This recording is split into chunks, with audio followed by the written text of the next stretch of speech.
Ukraine रूस के बीच जारी जंग में हालात अब बेहद विकट हो गए हैं। पुतिन के एक्शन प्लान में अब एडवांस्ड हथियारों के अलावा ऐसे वेपन्स भी शामिल किए गए हैं जो इंसानियत के खिलाफ हैं। बात न्यूक्लियर हथियार की हो रही है और दावा अनुमान की जमीन पर नहीं किया जा रहा, बल्कि ये सच्चाई है। खबर पुख्ता है कि रूस के राष्ट्रपति भवन में मास डिस्ट्रॉयर वेपन्स के इस्तेमाल, असर और भविष्य का पूरा होमवर्क कर लिया गया है। अब आपको ये जानकर और भी हैरानी होगी कि इस स्टडी के लिए रेफरेंस हिरोशिमा न्यूक्लियर अटैक का वीडियो बना है। मॉस्को में कब, क्या और कैसे हुआ, देखिए वर्ल्ड एक्सक्लूसिव वॉर रिपोर्ट।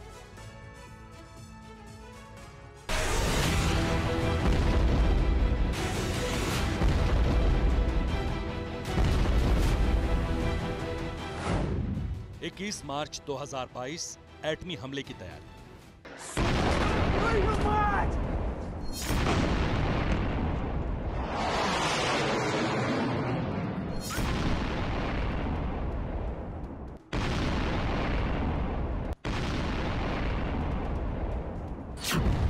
ये धमाके सिर्फ ट्रेलर है। असली विध्वंस के बाद दहकते अंगारों की गर्मी से पानी में तब्दील होकर वाष्प बनने वाले शरीर देखने के लिए कोई भी जरिया नहीं होगा।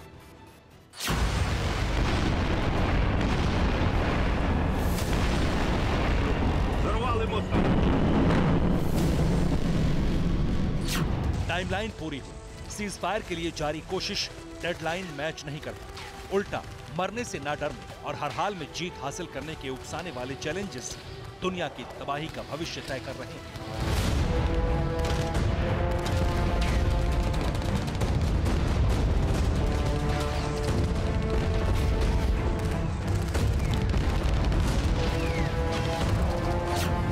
रशियन प्रेसिडेंट पुतिन के सब्र के बांध में बड़ी दरारें गहरा रही हैं। अब जिस वक्त भी ये बांध टूटेगा, तय है कि यूक्रेन में न्यूक्लियर बम फूटेगा। संकेत साफ है, तैयारी पूरी है, लेकिन इस तैयारी के बीच जो छिपाया गया उसमें लॉन्चिंग प्लेटफॉर्म, टारगेट और महाविनाश का आकलन है। अब किसने दिए ये संकेत?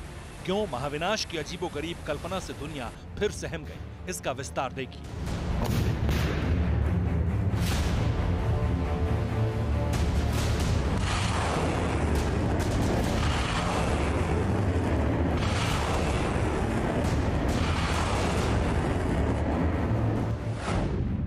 इक्कीस मार्च 2022 समय रात 1:30 बजे। एक तरफ रात के अंधेरे में चौंधियाने वाली बारूदी रोशनी से यूक्रेन सुलग रहा था। धमाकों की आवाज यूक्रेन के शहरों में फंसे आम बाशिंदों को दहला रही थी। सन्नाटे को चीरती मिसाइल्स और रॉकेट की दहशत ने नींद उड़ा रखी थी।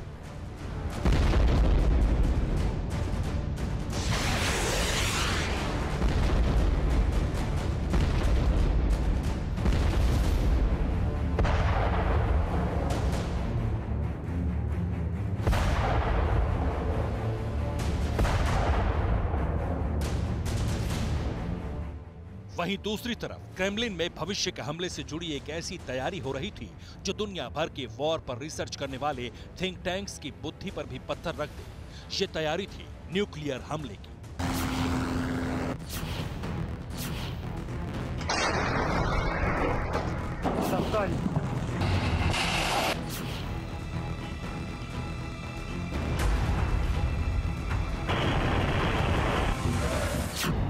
दुनिया में तीसरे एटम बम के इस्तेमाल की, उससे होने वाले नुकसान की, रूस पर पड़ने वाले बुरे असर के आकलन की और अपने लोगों को सुरक्षित रखने की, और महाविनाश के हथियार के इस्तेमाल के बाद दुनिया के खिलाफ लड़ने की।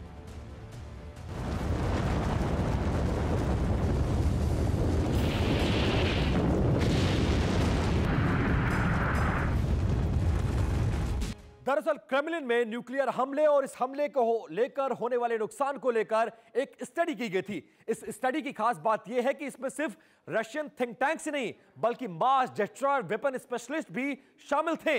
इसके साथ ही प्रेसिडेंट पुतिन ने भी महाविनाश के हालात के हर पक्ष को जाना।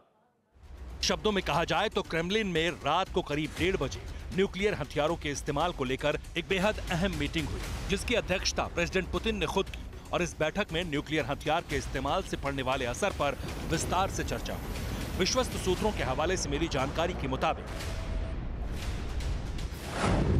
क्रेमलिन में हिरोशिमा पर गिरे न्यूक्लियर बम पर स्टडी हुई।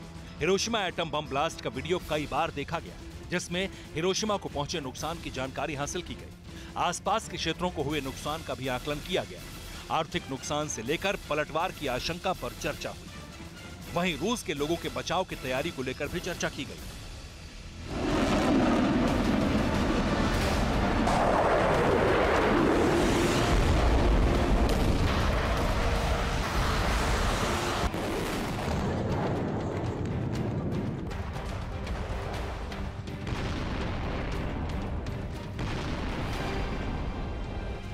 यानी दुनिया जिस आशंका से दहशत में, प्रेसिडेंट पुतिन ने सहमे विश्व को उस आशंका के और करीब पहुंचा दिया।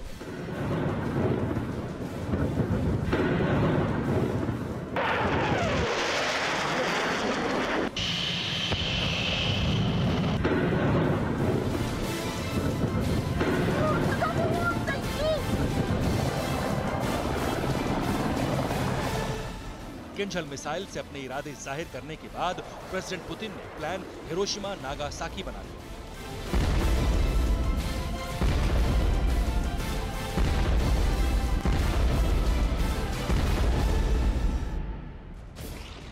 न्यूक्लियर हमले की फुटेज का एक एक फ्रेम देखकर तबाही का ब्लूप्रिंट बना दिया गया। लेकिन सवाल यह है कि इस तैयारी के लिए 21 मार्च की आधी रात का ही वक्त क्यों तय किया गया? इसका जवाब महाविनाश की तैयारी का पूरा खुलासा करता है।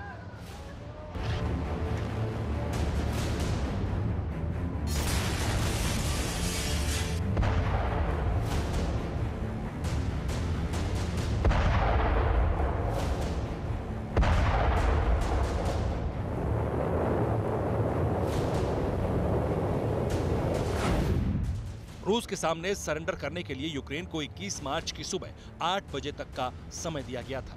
प्रेसिडेंट जेलेंस्की के सरेंडर करने का मतलब सीज फायर होता और आशंकाएं खत्म हो जाती। लेकिन सरेंडर न करने के हालात में रूस ने महाविनाश की तैयारी की। यूक्रेन के रुख को देखते हुए विस्तृत तैयारी के लिए आपात स्टडी की गई और जो आशंका थी वही हुआ। यूक्रेन ने सरेंडर करने से मना करते हुए जंग जारी रखने का फैसला ले लिया।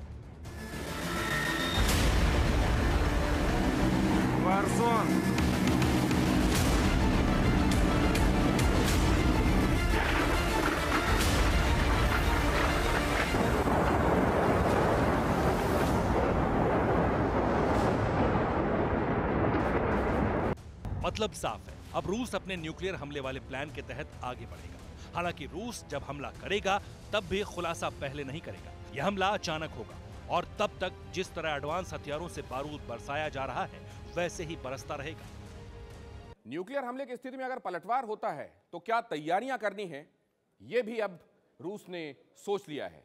वहां ड्रिल्स आयोजित की जा रही हैं। इस तरह की ड्रिल्स की हमले के दौरान, हमले के पहले और हमले के बाद लोगों को इवैक्यूएट कराए जाने के लिए क्या क्या किया जाना है, और बड़े स्तर पर लोग इन ड्रिल्स में हिस्सा ले रहे हैं। आखिर रूस की न्यूक्लियर हमले की तैयारी का स्तर क्या है और क्रेमलिन में हुई स्टडी का विस्तार क्या है?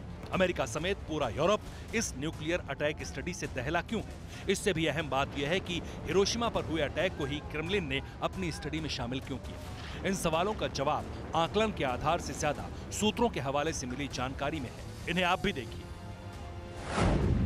न्यूक्लियर अटैक के लिए रूस ने टारगेट की पहचान की। टारगेट पर अटैक के बाद कितने बड़े क्षेत्र पर असर होगा इसका भी पता लगाया गया। दावे के तहत रूस का पहला न्यूक्लियर अटैक कीव पर होगा। इसके अलावा जवाबी कार्रवाई के मद्देनजर कई न्यूक्लियर वेपन्स को एक्टिव रखा जाएगा। रूस के एक्टिव हथियारों के टारगेट पर Poland, Latvia, Estonia, Lithuania, Slovakia, Hungary, Romania और बल्गेरिया जैसे देश होंगे। यानी तकरीबन पूरा यूरोप रूस के न्यूक्लियर हथियारों की जद में होगा। इसलिए एक तरफ रूस ने अपने लोगों को बाहर निकालने का कॉरिडोर बनाया है तो दूसरी तरफ हर पहलू का अध्ययन कर लिया है। हालांकि सीक्रेट स्टडी मीटिंग में यह खुलासा नहीं किया गया कि न्यूक्लियर हथियारों की लॉन्चिंग का प्लेटफॉर्म क्या होगा। Bureau report, TV9 Bharatvarsh. परवाह देश की, सोमवार से शुक्रवार रात 10 बजे TV9 भारतवर्ष पर।